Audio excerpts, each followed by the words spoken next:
Hello, my name is Benjamin Hart. I'm an American attorney and the managing director of Integrity Legal here in Bangkok, Thailand.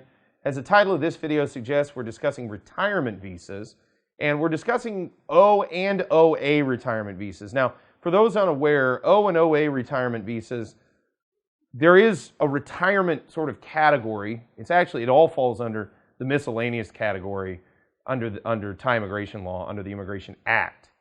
But regulatorily, there's sort of two strains, if you will, of Thai retirement visa. There's an OA retirement visa, and then there's an O retirement visa. In point of fact, there's also an OX retirement visa, which is a really long-term retirement visa. We're not going to get into that in this video, mostly because it's kind of a rare thing. Most folks don't get into the OX.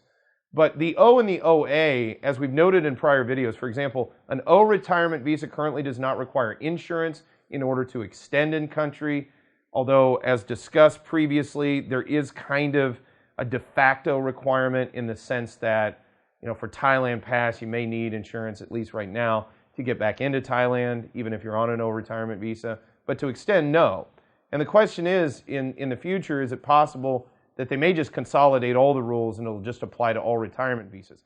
Possibly, although I would say that I think there's a good chance that they may want to keep kind of a differentiation for those extenuating circumstances where an immigration officer may need to favorably exercise discretion in an applicant's favor because, for example, they may have aged out.